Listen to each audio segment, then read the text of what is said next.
I will also mention to start out, I really appreciate everybody joining, and I am going to try to make this presentation as factual and unbiased as possible. My purpose here really is to pass on information.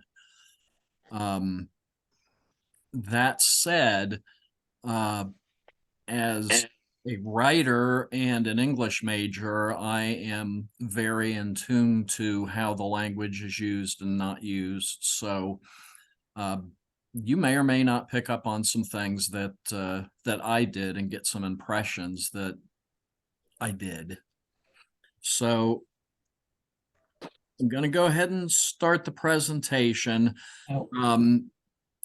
Because there are a bunch of people on here, I will ask everybody regarding questions or comments to either put those into chat or hold them until the end of the presentation. No.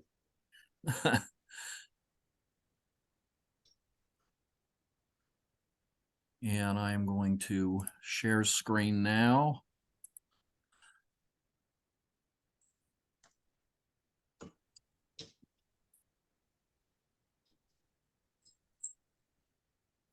Okay, can everybody see this? Yes. Okay, first of all, to introduce myself, I am Don Kloss. I am an Ohio Certified Volunteer Naturalist, which is a program that is put on by the OSU College of Food, Agricultural, and Environmental Sciences. It's an intensive course that, well, it's an 8-week course, and it covers an awful lot of ground in terms of various aspects of nature and wildlife. I am also a volunteer for Columbus and Franklin County Metro Parks. I've been doing that for about 4 years now. I'm a volunteer at the Ohio Wildlife Center in Powell, which I have been doing for 3 years roughly. I also do some field science work for the Ohio Department of Natural Resources, most of which involves doing stream quality monitoring on the Big Darby. I am the president and founder of Central Ohio Nature, which is a nonprofit organization that is dedicated to providing free nature programming, educational programming for the public. And I have been doing that since December of 2020. I'm also a member of Friends of the Metro Parks, and I have a bachelor's degree from OSU in secondary education. So to start with the information regarding RAPID5, I will tell you that everything you are going to see has either come from the plan itself or the RAPID5 website, or from a program that I had initially viewed about this, which I'm going to tell you about. So my first look at this was on television, a program presented to the Columbus Metropolitan Club on July 21st of 2021, and that is an organization for Columbus business persons. That program was sponsored by who you see named here: American Electric Power, OSU, the Columbus Foundation, PNC Bank, Nationwide, the City of Columbus, Battelle, Columbus Business First, Coda, Honda, Huntington Bank, and Fifth Third Bank. And the person who basically headed up this meeting was Keith Myers, who is the vice president of planning, architecture, and real estate for the OSU Office of Administration and Planning. He is also a local businessman who runs a company that provides building type materials to industry and to arts and crafts companies. And then the other person who was a presenter was William Murdoch, who is the executive director of the Mid-Ohio Regional Planning Commission.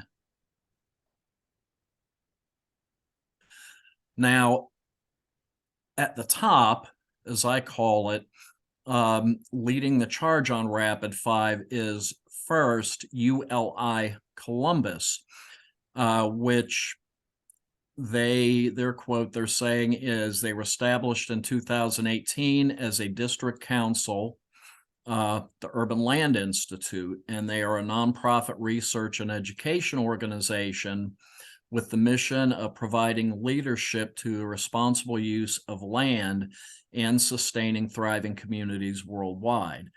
Their purpose is to contribute to the prosperity of Central Ohio communities and the well-being of area residents by providing leadership in responsible land use for generations to come.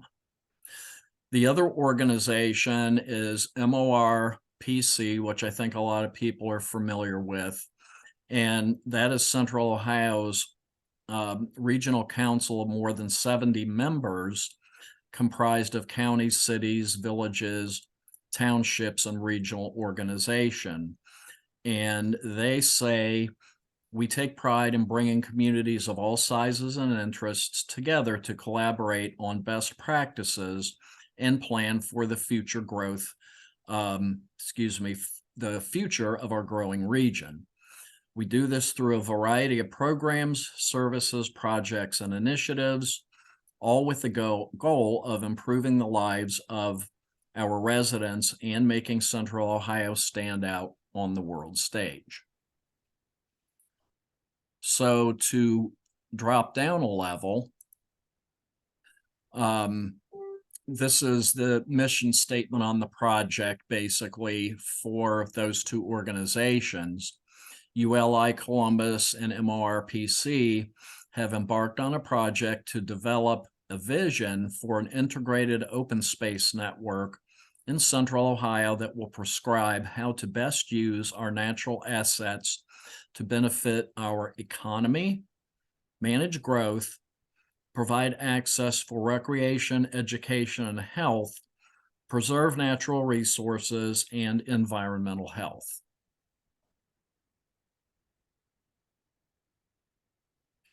To go a little further, this is a quote from the plan, and it states, "Our community grows with nature."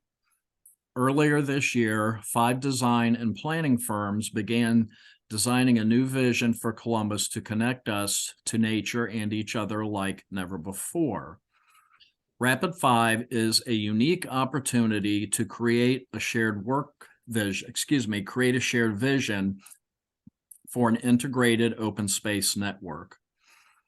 It is a vision to reframe the connectivity of the region based on the natural geography defined by our waterways, to connect all Franklin County residents to the region's natural resources, cultural and economic resources for recreation, commuting, commerce, education, and relaxation.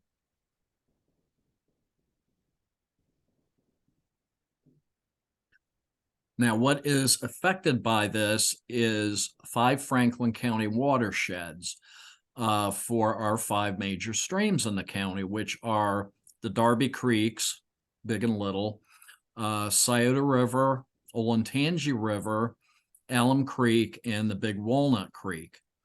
This also affects many Franklin County and Columbus metro parks and City of Columbus parks and wildlife preserves that are in or bordering these watersheds. So that's what this is built around. I messed up. I need to go.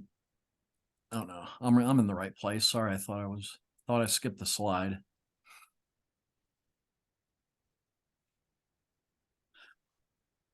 Okay, sorry about that.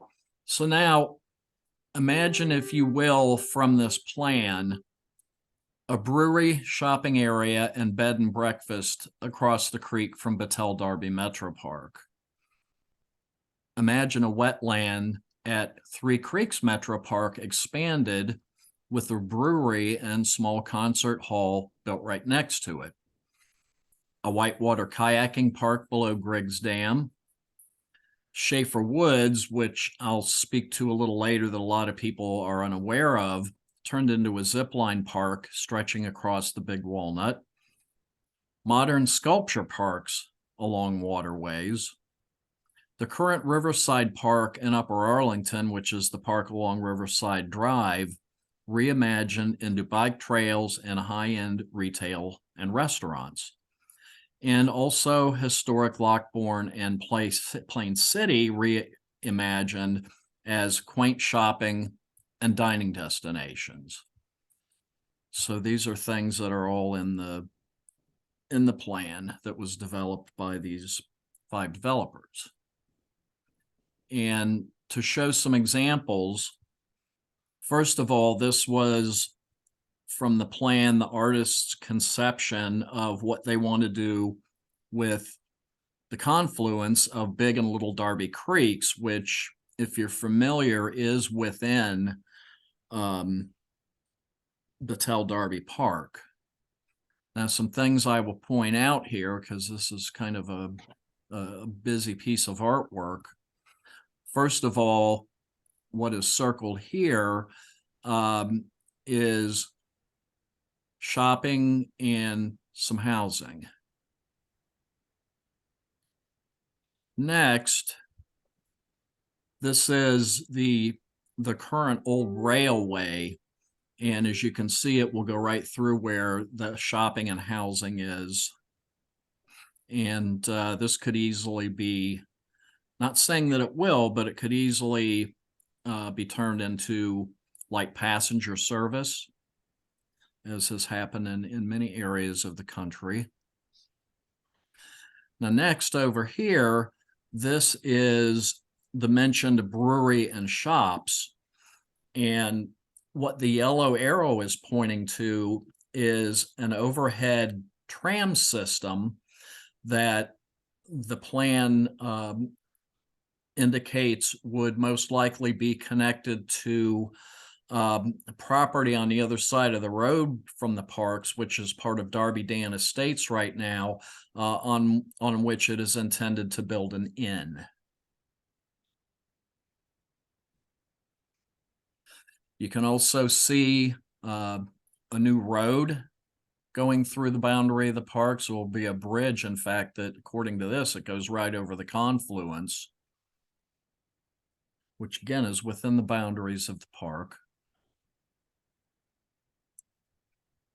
And what the blue arrows are pointing to, these are what had been indicated in the plan as would be yurts available for rental. And if you are not familiar with what a yurt is, I will show you an example.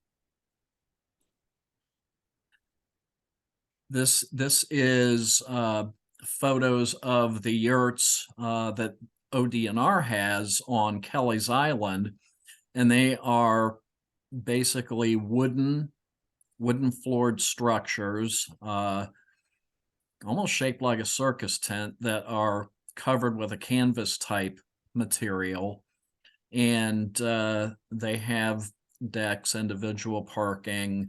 Some of them have outside picnic tables that are covered, and so on. Now, with metro parks, I don't know what would happen there, but with the ones that ODNR has at various state parks, mostly up around Lake Erie, those run for about $150 a night to rent. And in the cases of the ones that are on Lake Erie, there is a 5-night minimum stay. And beyond being just a wooden structure like you see here, they do have their own restroom. They have power. They do not have heat or air conditioning, but there are outlets to which someone could bring a portable heater or air conditioner and plug it in. Most of them do have a refrigerator, and I have been in these things, and they actually are quite comfortable. So now this is something called the Scioto Outdoor Music Pavilion and Sculpture Park, which is going to be on the Scioto River. And you can see the features here. There are things that, I think are some good things, like the wetland restoration, for example, and native plantings, excuse me, habitat bridges and wetland walkways. But then as you see in the center of it, there is an outdoor performance space and a music pavilion. And you develop your own thoughts on this, but I kind of think about what the effect is going to be on area wildlife with the crowds and sounds of a music pavilion in the middle of it. The next, historic Hanford Village.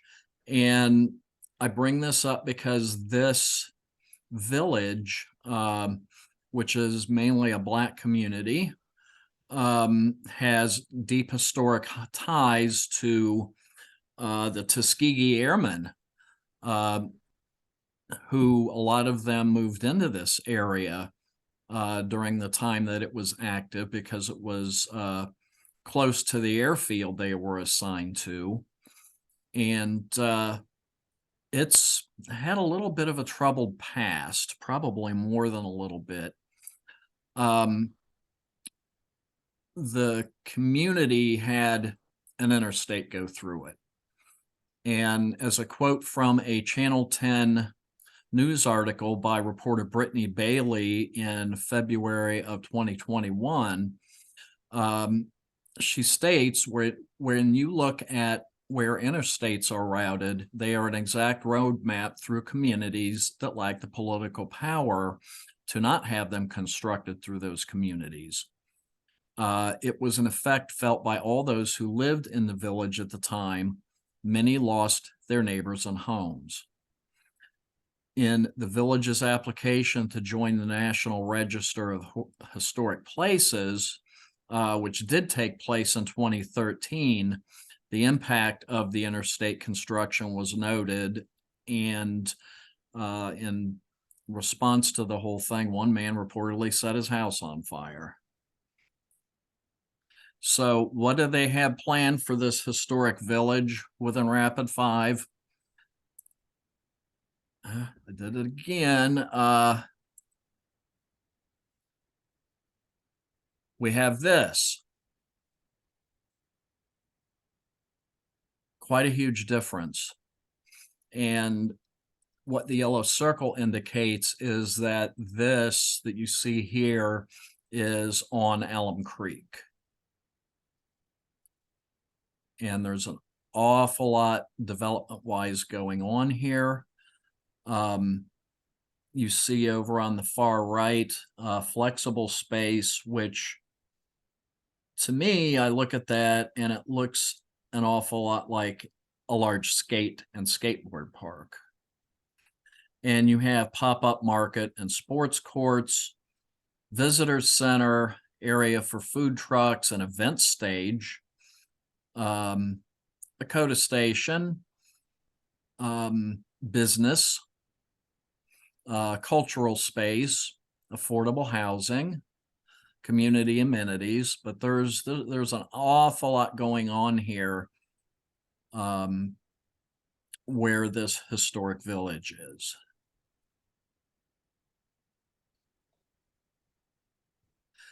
The next thing I wanted to show you, this is the Edge Corporation's vision for something called Obet's Junction Park and Adventure Center, which is to be put on Big Walnut Creek. And a couple of things I will point out about this. This is the majority of, far and away, what this space is to be used for. And if you read the Columbus Dispatch article, this is going to be very close to Hamilton Township Park. First of all, community fields over there on the upper left. And it looks like at least 5 or 6 soccer fields. Next, there is something called an adventure center. And by that wording, I believe this is not going to be a nature center. So it's going to be something else. Not sure what. And then the majority of the property, as indicated in these yellow boxes here, is taken up by a whitewater kayak course, a man-made course. And I am assuming this is very similar to what has been put in at Quarry Trails. So there's not a whole lot else to this park. From appearances, not a lot done in terms of wildlife conservation. Now, next, a place that I have really enjoyed going to since I discovered it is Schaefer Woods, which is near Blendon Woods Metro Park. Schaefer Woods is very unique to our area. It is a 150-acre property that was willed to Metro Parks. And some unusual things about this are, first of all, it has almost nothing in the way of understory. So you can hike through these woods for which there are no trails. And, you know, you're not fighting brush and so on, because there's pretty much no understory under the trees, as you can see in these photos here.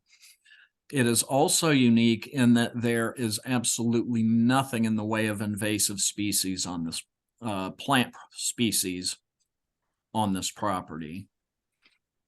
You know, you go to a lot of parks, or parks people can tell you that they constantly have to battle dealing with things like Bartlett pear, multiflora rose, honeysuckle. There's none of that here. And it's absolutely beautiful 150-acre property that has 8 different ravines on it as you walk back, and then it ends in a high bluff overlooking Big Walnut Creek. Well, here's what is supposedly planned for this: to turn it into a zipline park that goes across to a field. I'm assuming a large field that I've seen that is on the other side of the creek from the park. So, ziplining park. Now, I just quickly wanted to address something that had come up with people online talking about Quarry Trails Park and seeing the deer and so on, and them thinking this is a good habitat for them. The thing about this is the plants that you see in this picture are the favorite plant foods of deer. And pretty much, for the most part, any other types of plants that might be available, the deer don't really touch them. It's these 8 plants that they really go for. And to the point that they will go into an area and a herd of deer and eat all of these plants out of an area, and then they go away to somewhere else and they never come back, which causes problems, because then the other plants that are in the area very quickly take over. And unfortunately, in a lot of cases, those are invasive species, or plants that upset the quality of the soil in that area. And the reason I bring this up is when I have been to quarry trails, I have not really seen very much in the way of evidence of these 8 plant species. So now to shift gears,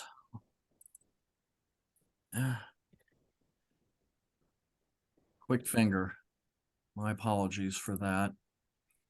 This is the team on RAPID5, and it's a four-member steering team. The president and CEO of the team is Dr. Amy Acton, which a lot of people are familiar with. She has a master's degree in public health from OSU, and her medical degree is from Northeastern Ohio College. She's a former state health director of Ohio, who has done a lot of good work there. The chief operating officer is Jennifer Peterson. Now, she has, in her past 7 years with Steiner and Associates as chief executive at Easton. She was, as it says here, she guided an award-winning group of mixed-use fashion lifestyle in that center with innovative expansion and groundbreaking strategies.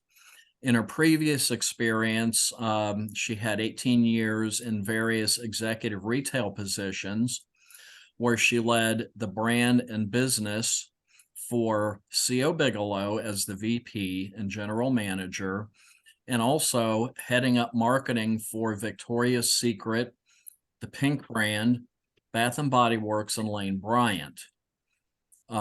She also helped launch fashion handbag and accessories startup Jewel LLC, overseeing design, product development, and marketing, as well as working on brands such as Wendy's, Sears, and the NutraSweet company in her career there. Next, as chief of staff, is Melissa Server. She has served as senior program manager at the OSU College of Public Health followed by a role at the Ohio Department of Health as chief for public health systems and innovation. All of her work affiliations have been in public health. That's been her career, public health. And then the creative director is John Tolbert.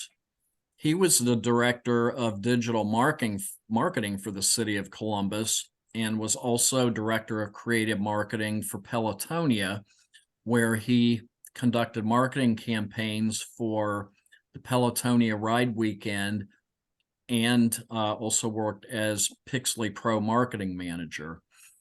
He has also worked on projects for the Columbus Fashion Alliance, Brewdog, Land Grant Breweries, the OSU Alumni Association, My Brother's Keeper, Airstream, which, if you don't know, they manufacture travel trailers, Stonewall Columbus, the African American Wellness Walk, Smart Columbus, and Studio Thoreau, and he is on the board of Franklinton Cycle Works. So that's the 5 people that head up the team. And under them, there is a board. Now, this is the board of directors, and I'm not going to read through all of this. But again, as I mentioned at the start, Keith Myers, who is connected with OSU, and gave the presentation that I saw to the Columbus Business Organization. He also is the owner and founder of a building materials supply company that provides such things to industry and arts and crafts companies.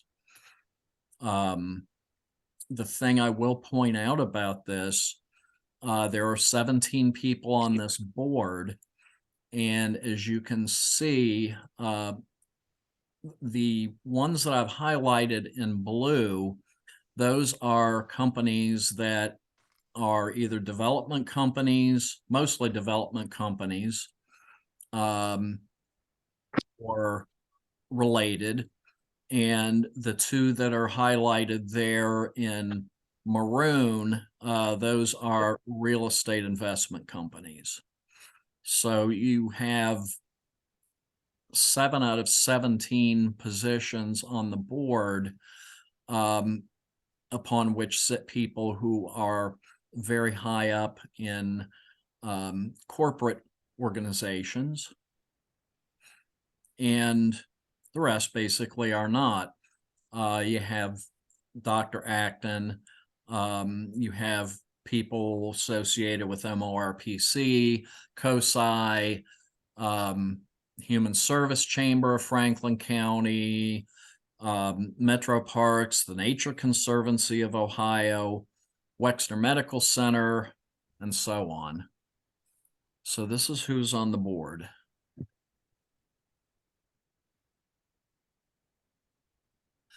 Now this is the 5 developer and or designers, however you want to call them, that did the RAPID5 plan for Metro Parks and MORPC and so on, Regional Planning Commission. First of all, a company called the Darby Creek's Realm Collaborative, which is Columbus-based, and this is their mission statement. And I place close attention to the wording. Their mission statement is a curated luxury lifestyle platform that, got to move something out of my view here, that collects, secures, and reposits client data to improve the holistic real estate experience. And holistic in this case means that when looking at something, the individual parts are not as strong as if they are associated with the whole. Now, the second company, which was assigned to the Sayada River Designs, was a company called NBBJ, which is a global company. And their wording is that they are the world's leading organizations look to our experts to help them design environments that disrupt the status quo and affect real, meaningful change at all levels. Named among the most innovative architecture firms by the Fast Company 3 times in the past 5 years, we make news by partnering, with like-minded companies including Google, Amazon, Samsung, Microsoft. Next, the company that was assigned to designing what takes place or what is planned for the Olentangy River is a company called MKSK, which is Columbus-based. And their words are focuses on the planning and design of downtowns, waterfronts, neighborhoods, cultural destinations, and campus environment. Our relationship with cities, institutions, and private sector clients span generations. Next, the company that was assigned to Alum Creek is a company called AECOM, and they are a global company based in both Los Angeles and Abu Dhabi. And their wording is, across the globe, our teams push the limits of what's possible and build legacies for generations to come. And they list as example the world's longest cable-stayed bridge, record-breaking sports events, the largest greenfield port development mega project, life-sustaining disaster recovery programs, and the tallest tower in the Western Hemisphere. They're also responsible for design of the Mall of Saudi Arabia, the Mall of Saudi, which if you've ever seen it, makes the Mall of America look like a corner newsstand. And then finally, what was assigned to Big Walnut, the Edge Group, which is based in Los Angeles. And their statement is, we believe quality land planning requires a careful balance between marketing demands and the natural and man-made systems of our landscape. Our purposeful planning approach maximizes the intrinsic value of land and allows for flexibility to adjust to future market trends. So that's the 5 designers.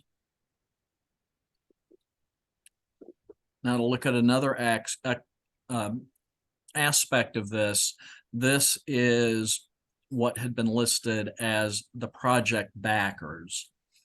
And as you see here, City of Columbus, OSU, most of the major cities, probably all major cities in Franklin County. And then as I have highlighted in yellow, major real estate investment firms, banks, and major construction companies such as Kokosing, MI Homes, Turner Construction, the Pizzuti companies. I'm sure these are names that people have all seen in the news at one point or another.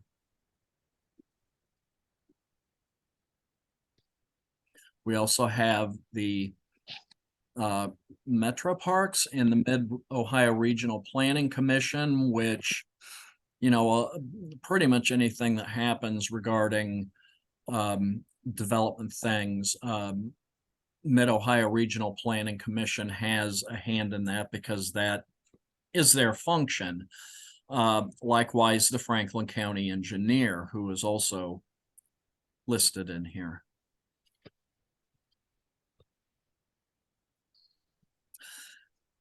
Now, to conclude this, and I can pass this on in other ways also if, excuse me, if people would like, there is, as I mentioned, a website for RAPID5, which is listed here.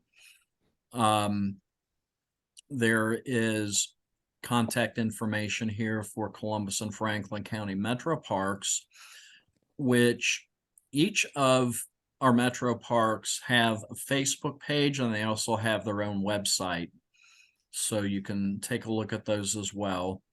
There is a website for the Columbus Metropolitan Club and for the City of Columbus. And again, all of those entities do have Facebook pages. It's a great world we live in when it comes to things like that. So that is the end of the presentation. I will stop share now. We are at 8:43, and I will try to take any questions that I can answer about the presentation. If there are things that I cannot answer, as usual, I will take your name down in the question, and I will absolutely research whatever it is and do my very best to get back to you. So at that, I will open it up for questions and comments.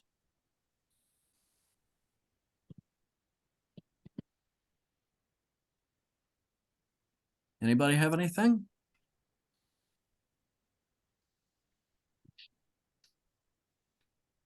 Let me look and see what we have in chat.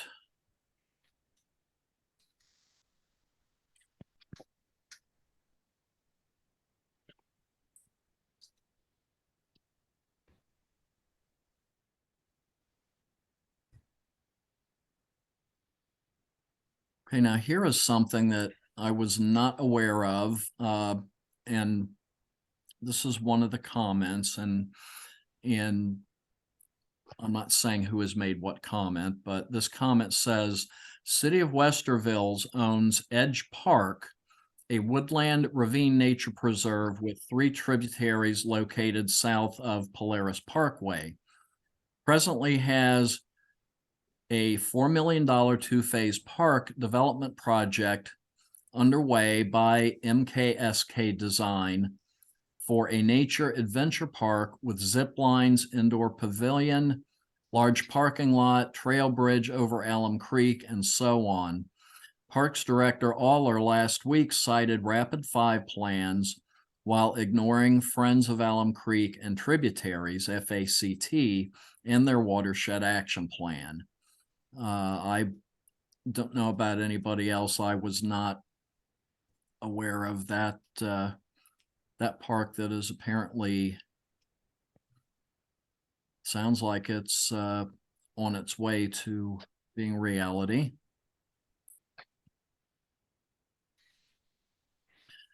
And someone else mentions here, which was not my information, that Schaefer Wood property wasn't actually willed to Metro Parks.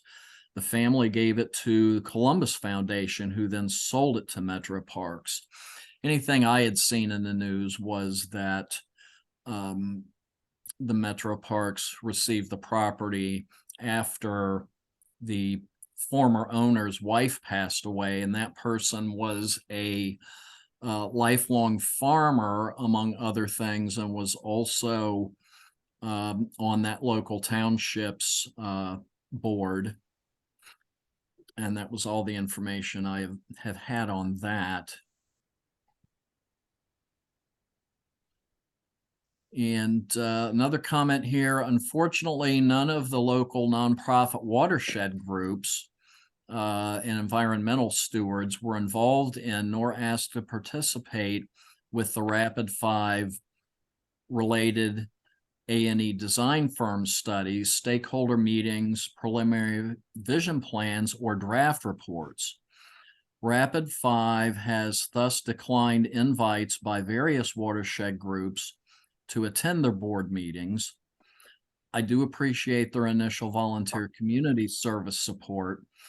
FYI, $1 million was donated to RAPID5 in August 2020 by private real estate developer Wagenbrenner, now Thrive Companies, which specializes in commercializing brownfield sites. Mark Wagenbrenner is R5, meaning RAPID5 board secretary, and I was aware of that part of it.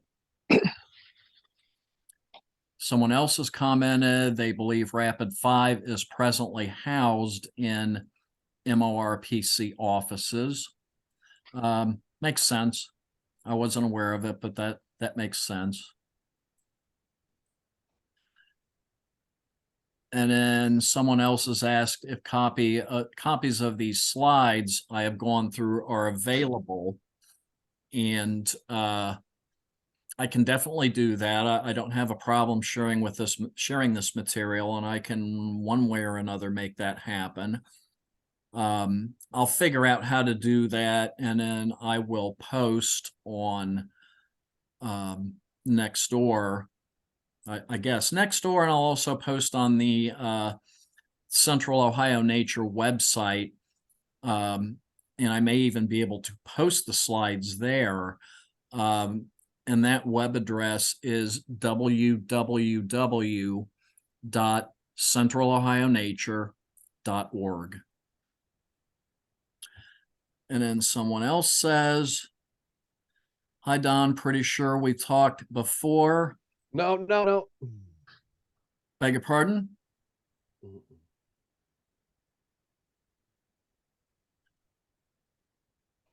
I don't know what was said there, but I'll skip that. Someone else says, zooming around the current Hanford Village Park on Google Earth, it looks like a good effort to reconnect Bexley and the Franklin Park area. And that sounds good to me. That's not an area I'm particularly familiar with, but that is part of the whole point of RAPID5. Part of it is to connect areas. Part of it is to make trails that connect those 5 major waterways I mentioned, and also to connect those and new and existing parks to things like community centers, which I think is a really good admirable thing. It would be very nice to live in one area near one of these streams and be able to hike or bike to another for a day. I think that's a great thing.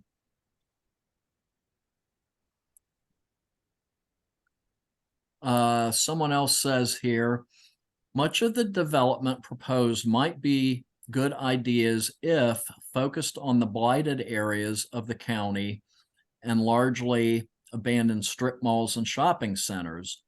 They will destroy our natural area parks, the very places people seek out as an escape from such development.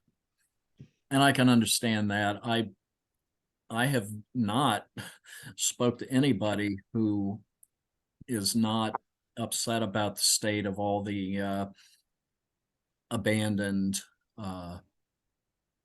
abandoned shopping malls that we have and shopping centers around Columbus in particular.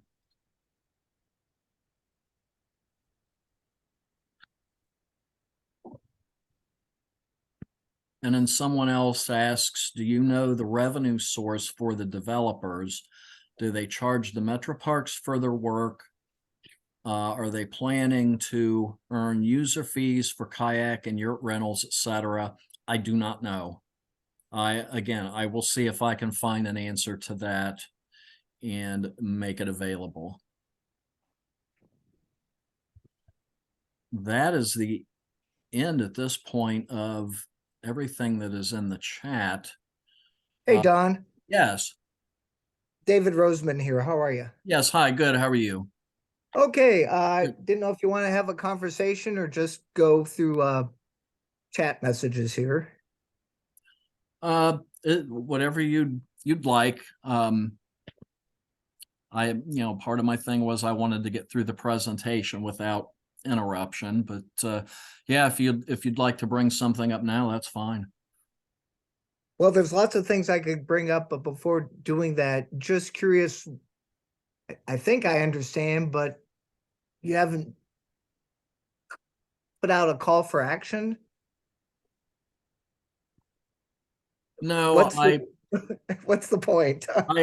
I myself has not. My point was mainly in educating people about RAPID5, because there an awful lot of people just were not aware of it. And there are people that I, have spoken to personally that just, have had no idea that such a thing existed, or such a large plan and all of the different entities that were involved. So, I wanted to take the opportunity to advise people, expose them to the information that I had on it. Okay, well, I am I not appreciate. I am not someone who has been involved in community actions or things of that nature. I've not been involved in community politics. That's something I know absolutely nothing about. So I really am not in a position to delve into that. And for as much as I care about this, I am extremely busy all the time with my volunteering and some other things that I am involved in. On top of which, I am a dialysis patient, so I battle with that struggle every day as I wait for years for a kidney transplant. So my my schedule is always really full. Well, I appreciate you taking your time to do this. Just for full disclosure, I am the vice president of FACT, Friends of Allen Creek and Tributaries, former Sierra Club, chair of the Central Ohio Group, Metro Parks Friends member, a Path Watch volunteer with both City of Westerville and Metro Parks. Uh-huh. But from my years of seeing RAPID5 develop, this was initially kind of an idea that I think came out of MORPC, Mid Ohio Regional Planning Commission, which is Right. a local metropolitan planning group organization that basically funnels a lot of federal dollars into local transportation and other projects. And yeah, the original scope of that was, okay, the vision was kind of like an Interstate 270. Let's do kind of like an Interstate 270 for trails and waterway connections. Then it got turned into somehow a student faculty architectural engineering design project with these 5 different groups heading up these visions. And then somehow it's accumulated into a very large, nicely funded, quickly evolving nonprofit, though, as you pointed out, highly developmentally memberized. A lot of members are from those development companies. So Uh-huh. some conflict of interest there, if you will. And what I heard someone point out recently, RAPID5 was a presenter at a groundbreaking ceremony in Westville by a private developer called Pulte. Dr. Atkin was there saying, hey, this is going to preserve a wetland, while behind her, the bulldozers was pretty much destroying a greenfield area and laying waste to a greenfield to produce a high density housing development that the nearby residents were adamantly against. And what they pointed out, the residents, this was nothing not short of greenwashing. Uh-huh. So I think that's a nice summation. Greenwashing is maybe what's going on here, and a lot of us are concerned about the way they're going about it. We're certainly thrilled anytime a brownfield, like Wagenbrenner has done, Right. or Thrive companies have done, to take those areas. But yeah, when it comes into our natural resources and using that for commercialization, I don't know if we want to have, like Hannah's done, the river walks or things like that, rather than or what Westville is proposing for their Edge Park right now. Well, it's more than a proposal. There's money already out there being spent. Uh-huh. I see. Yeah, one thing you mentioned that struck me is something that I have seen happen a lot in new developments in the area, is that developers will get a hold of property where there is something like a wetland, and they will put their orange fence around the borders of the wetland as close as they can get it, and then just completely develop all the way around it.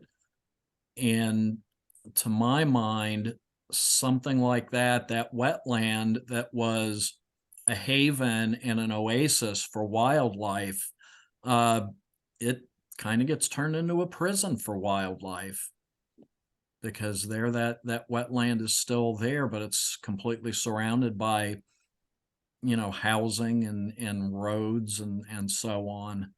I've seen that happen a lot.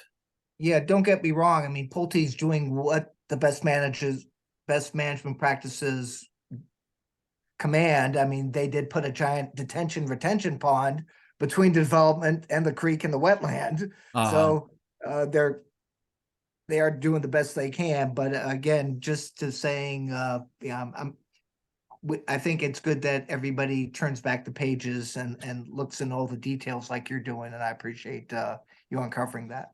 Well, thank you. I appreciate that.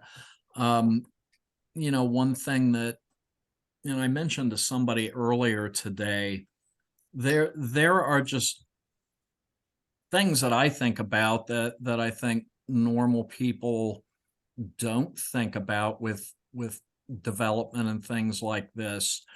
Um, for example, now, as you mentioned, a developer that's got property near a creek, they'll put in retention ponds and so on. But once those properties have occupants, there are going to be people using pesticides and fertilizers on their properties, and also on green spaces. A lot of times that happens. The roads and people's sidewalks and parking lots are going to get treated with ice in the winter. And that stuff does run off into storm sewers, which go right into our waterways. And those things are damaging to wildlife. All forms of it, not just animal, but plant life as well. And a lot of people, don't think of things like that. And that's one of the reason that I don't like to see development happen so close to our waterways. Well, way back when, people avoided developing along the mosquito infested wetlands because they wanted to avoid typhoid, malaria, whatever, Right. And or flooding issues. But now, as our space in Columbus and metropolitan area is getting more and more scarce, we're now developing as close as possible these days. And there's new Right. engineering practices that can avoid those once feared issues. So Right. I think, yeah. I was going to say, yes, they are getting better at finding ways to reduce possibilities of flooding in areas and things like that. It's come a long way. And I'm sorry, you were going to say? Go ahead. I'm fine. No, Thank you. I was finished, but okay. Anybody else have anything they'd like to bring up? I was typing in chat, but I could just say it because it'd probably be quicker. Okay. Those like the water, what do you want to call it? Like, I'm kind of zooming around the map here, and the area on the Scioto where, what is it, like OSU's little wetland area that kind of cleans the water. Uh-huh. Yeah. Are, Yes. are there, Okay, well, you guys were wait, here I saying there's go. more like, huh? I beg your pardon? What?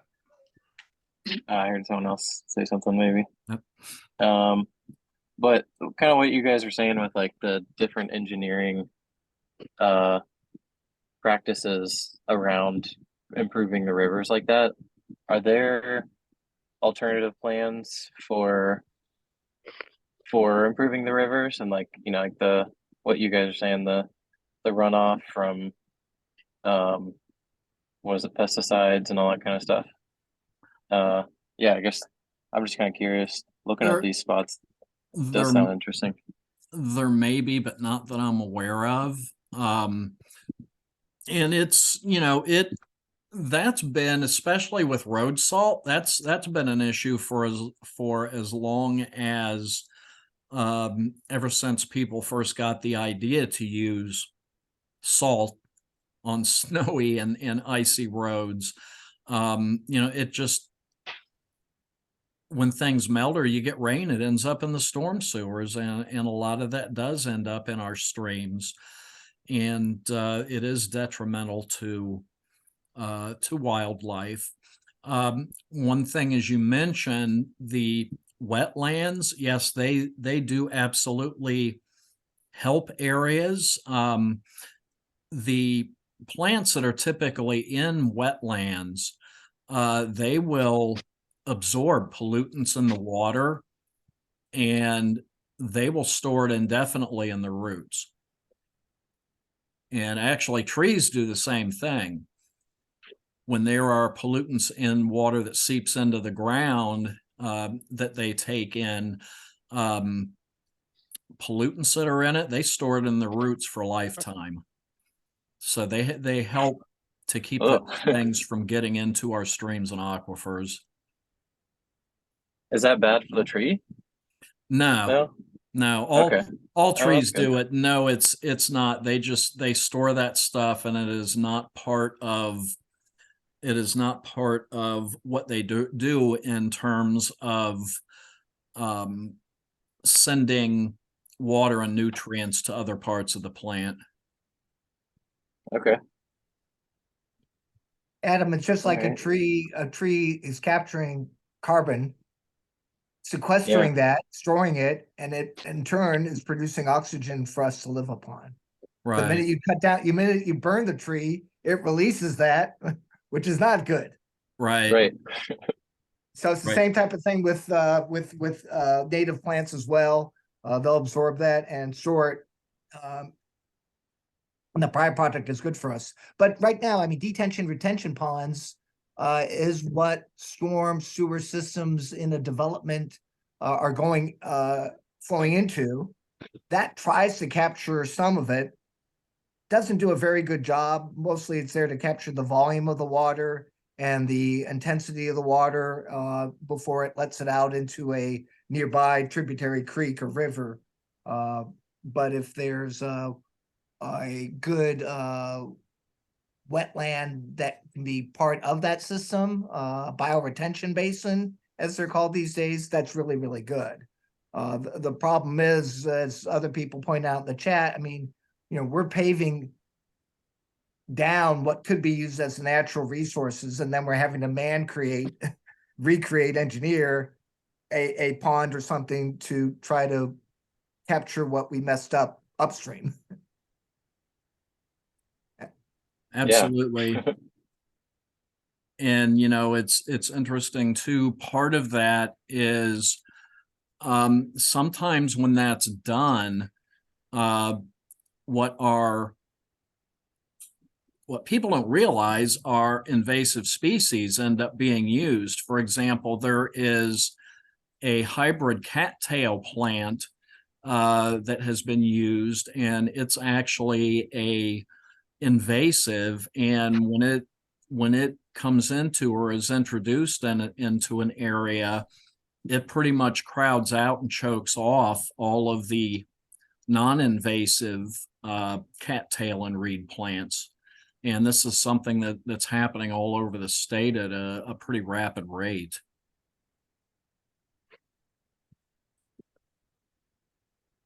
Don, I think back to my initial question, maybe not answering my own question, but the point is that, RAPID5 is creating a lot of enthusiasm and they have created a name for themselves in a very short period of time. They've also got a lot of money, and they've also got a lot of big name people, as you pointed out, Right. on their board of directors and as their officers. And that can easily steamroll a lot of the small local nonprofit watershed advocacy groups that are in the area. And as the Westfield Parks director, recently cited RAPID5 as far as, oh yeah, we're going to do this, and that's like they're really for us, and never did he even mention the 25-year relationship that they have with FACT, because they kind of know that we would be opposed to some extreme development that they're taking with a really gorgeous nature woodland preserve, so far untouched by people's hands. So we got to call them out, I think, to go, okay, yeah, RAPID5 is great, but that $1 million that they got from just one company alone, that could help out all the watershed groups in town in preserving a lot more than what RAPID5 is. Basically an organization. They're not funding, so they say, development of any of these projects. They're just kind of a rah, hey, let's create a vision and get everybody on board. Right. And my impression overall has been that, RAPID5 really more than anything is concentrating a lot more on things related to community, things related to places for people to go to enjoy certain activities. Certainly bringing people into certain areas because that's definitely a part of it, especially when the economic side of it's talked about. I see that there is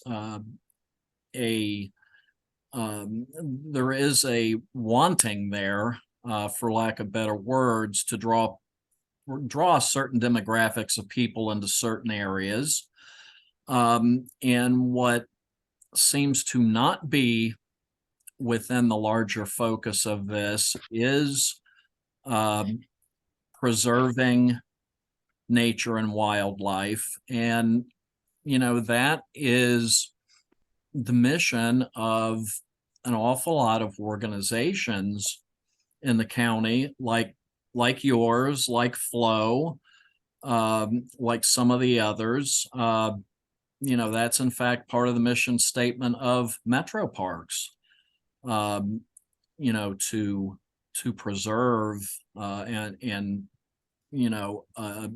advance the conservation of wildlife and wild areas. And that seems to be way down on the priority list within the Action 5 plan from what I have been able to see. And that's Yeah, where when I asked Dr. Atkin, about some of these things, she just kept saying, these are just vision plans. We're not going to fund those. They're just ideas. They're just concepts. It's up to the developer or the city to do whatever they want to do. Yeah, I understand that, and I have heard the same thing. But frankly, when I hear that, but then when I look at what has taken place with example, Quarry Trails, it looks very much like a prototype of some of the designers' visions for some of these parks within RAPID5. But again, wasn't Quarry Trails, that whole area was bought by Wagenbrenner. And Okay. then they had a partnership with Metro Parks to then sell it or give it to Metro Parks for pretty dirt cheap. Uh-huh. It wasn't the parks that came first, from what I understand. Now growing, the thing about Quarry Trails is growing up here in Hilliard, I know very well what Quarry Trails was prior. It was an industrial site and there was dumping taking place there. And I know a lot of money was spent to clean that up and to get the EPA's blessing that, everything in terms of a cleanup was done and taken care of properly, which is really a wonderful thing. And I like what they tried to do with the park. I just don't agree with putting housing developments that close to a park. You can literally stand on one of the trails and throw a rock and hit a building. And to my mind, that's way too close. It's kind of like the chicken and the egg there, though. I mean, if it wasn't for Wagenbrenner or any development company, would Metro Parks have come along and done what's been done? And yes, and keep in mind, as you pointed out, several acres of that was a landfill dump. Right. That was all wooded over, and it broke my heart when I saw them tearing down all the trees And they said, well, Right. we have to tear down all the trees to get all the junk out to then build the housing on top of that. Right, right. Yeah, I understand. And that's interesting how you laid that out, because that was not the impression that I was given about how Metro Parks came into that land. There was no wagon Brenner ever mentioned or indicated anywhere that I saw from what I knew until you just told me that that land was given to Metro Parks by the owners of the quarry company. That the quarry company gave that. I gave might that be to- wrong then, Don. I just read recently as well that Thrive or Wagon Burner paid the property taxes that Metro Parks would be paying otherwise to Franklin County as well. I see. So Yeah, there was a there was a company that did that remediation, but my understanding on that was it was the developer paid to have that remediation done. correct. And I could be wrong in that, but that's what I recall being told. I believe you're right. Again, I believe the developer did the lion's share of the work and the money outlay. I mean, I had a behind the scenes tour with Metro Parks several years ago. And it was explained to me by the director at that time what the relationship was. Mm-hmm. Well, that information I have, I got, maybe we were at the same thing. A few weeks before Quarry Trails opened, I was at a function which was put on by Friends of Metro Park, which was Yeah. a tour that was a pre-opening peak of what Quarry Trails is and is going to be in the future. Yeah, I was there with you, but I was also there 3 years before that. Okay. Okay, yeah, I at that point was not. I wasn't even aware of it at that point. But again, that's where a good relationship, private, public, park, might be the only way to do these type of massive projects and moving forward. Right, But right. that's And where I think you may be right about that. Absolutely. and These the good things, news is they're gonna when the other part of the quarrying is stoned out or whatever the word is, that's gonna go to Metro Parks. right, right. That was my understanding also, that Metro Parks has next rights to that property once the quarrying company can no longer do anything with it. It was just that was a very big question mark, because the quarry company could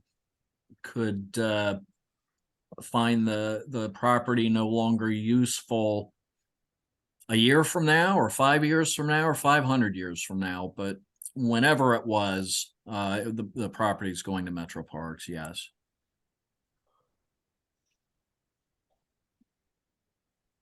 And somebody else mentions here, and I do know this, Columbus has a lot more quarries and abandoned quarries in its real estate footprint. If you look at aerial photos,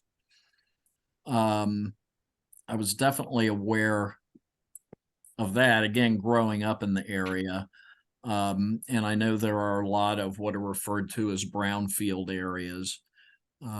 Very familiar with that, again, as somebody that grew up in Hilliard. Yeah, that's going to be the next 2 Metro Parks. One of those 2 will be Saddle Materials. They're looking to get that land to be by the old Southland Mall area. Right. Again, that'll be a tour that you might be able to participate in a couple of weeks. Right, right. Yep, and I was definitely aware of that.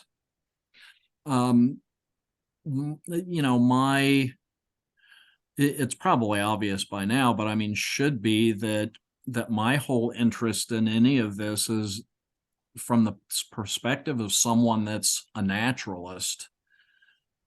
someone who's very concerned with our wildlife and the future of it, especially with the incredible amount of growth that is happening around our county. Oh my God.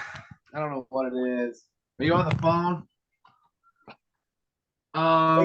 Hey, I don't know what it Lasker, is. Lasker, put yourself on mute, please. Here. Oh, what number would it be? Bottom left. Oh, you're on.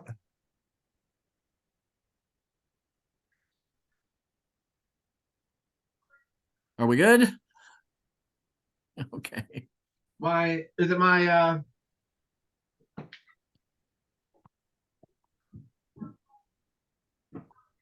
yeah. Right. Okay.